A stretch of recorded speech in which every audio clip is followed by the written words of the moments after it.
Well, I think Fran Dunphy is one of the great college coaches. Like me, he's a lifer.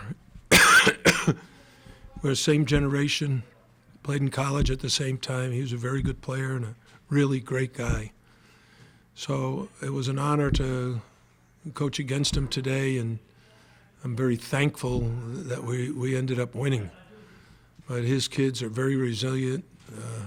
We got up by 16, and not only didn't they put their heads down, they kept fighting and coming back and coming back. Got within 4 late in the game. And then we showed some resilience, battling back, making some free throws. And Wooga's 3, I think, really was the dagger. Wooga and Norshad both had great offensive games. Nigel really shared the ball well, 7 assists with no turnovers. And probably one of the biggest contributions was A.J. Casey's 7 rebounds. He didn't play that many minutes, so get 7 rebounds in 11 plus minutes is very, very good, and that'll earn him, more playing time. Oh, wait a minute, I didn't mention Matt Cleveland, did I? No. Yeah, so Matt Cleveland, he helped us. He really got us off to a great start. I think he had 10 points at halftime, and he was pushing it on the break and really running. I think it's very helpful when he does that. Jim, going into the game, you had said yesterday about turnovers were a really big deal, and you took much better care of the ball, especially in the first half. And rebounding, again, A.J. Casey, that was one of the things that was the points of emphasis. If you could talk a little bit about how your team listened to the first of all, we only had 4 turnovers at halftime. I was very pleased. Then we started the second half, and we had like 4 turnovers before the first TV timeout. Now, fortunately, we corrected that, and the guys settled down and did a much better job, and only had 1 turnover in the last 10 minutes. Even though they were pressing, we had a turnover against, I think, the press one time. And then there was another one. So only had 10 turnovers for the game, so I'm happy with that. Secondly, our three-point shooting defense was very good in the first half, and that made them miss a lot of those, and we were able to get the rebound. And it was a good team effort. It was not just Norshad. It was Matt Cleveland got 9 rebounds, and A.J. got 7, and Wooga got 5, and so that's really what we need. We need to gang rebound, get everybody in there battling. So from a practical standpoint, we need to continue to build on this. Do a better job of rebounding, do a better job of taking care of the basketball, and certainly do a better job defensively. They shot 46% overall and 36% from 3, and we really want to hold the opponent under 40% overall and under 30% from 3, and it's been a struggle. Coach, I was wondering if you could expand a little bit more on your defensive performance today. I know you mentioned yesterday that the inconsistencies have kind of plagued that area of the game. Just, I guess, what did you see from them today? Again, very inconsistent. Very, very good at times.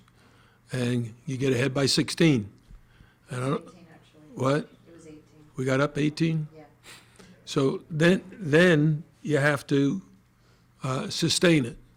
And we didn't. Now, some of the credit has to go to LaSalle. They started making threes. And when they do that, okay, our defense gets extended, and then they can drive.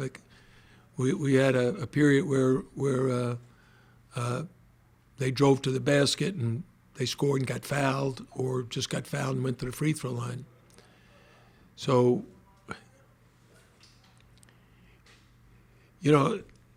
expectations for us are so high. We're a Power 5 team in a Power 5 conference trying to play Power 5 basketball with a very undersized team. And it really takes a total team effort for us to get where we want. Coach, you mentioned AJ a little bit with the 7 rebounds. It seems like Keyshawn George is also coming along pretty well. Getting more minutes, kind of just talk about him and how. Yeah, I thought Keyshawn had a very good first half. You'll notice when he's tentative, he's no good. But when he's aggressive and attacking, like that driving layup that he hit, the three that he just didn't think about, he just buried, he ended up with 5 points, but he had 5 in the first 3 minutes he was in the game. All right? So, consistency means the coach knows what he can expect. He knows you're going to go out there and play really hard on defense. He knows you're going to get some rebounds. He knows you're going to hit some shots. He knows you're going to share the ball really well. He's a very good passer. We actually run plays for him to be the point guard. So I'm going to be encouraging him every day until this year is over. Because if he can get more consistent, be more aggressive consistently is what I'm saying, not be tentative, then he's going to really be able to help us. Jim, when you speak defensively about wanting more improvements from your team, is there a specific area? Is it ball pressure? Is it guarding? Is there something specific? It's all of it. And then where this team can get to, because you've spoken, you're not going to get any bigger essentially. Where this team can be more improved. Yeah, we haven't figured out that one man guards the ball and has to pressure him. Take away the three, take away the dribble drive. But to do that, you have to have team defense. So we use the expression one man guards the ball, but 4 guys help him guard the ball. And we don't do it very well. Guy guarding the ball, like Bensley does a great job guarding the ball. I don't know how many Brickus ended up with. He was 2 for 8, and that's a lot of it's just Bensley he can guard his man. He doesn't need that much help. Whereas some other guys need more help. And if you don't give them that help, they're gonna score on us. Just the impact that Uga, after that scare late in the first half, was it an ankle that he felt there? Or? I don't even want to ask. When he landed trying to stop himself, he jammed his foot and he was limping.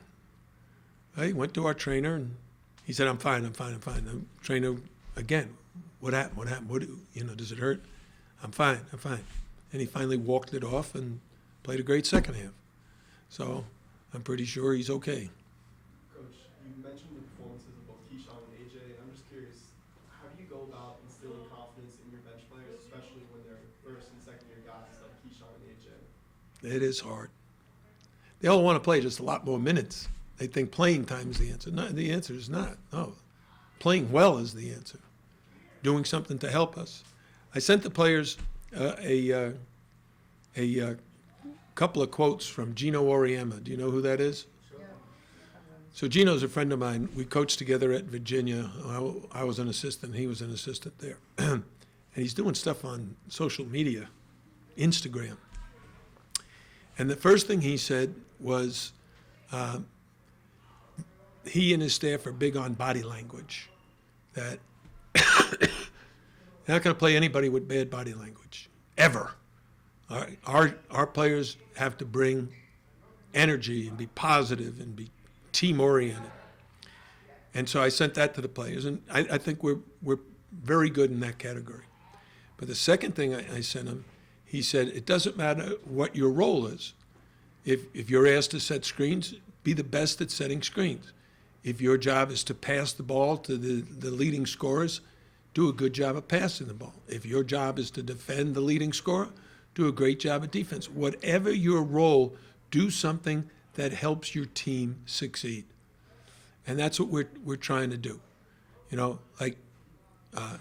Bensley does just an absolutely terrific job on these guys who are really good scorers. Brickus is averaging 16 or 17 a game.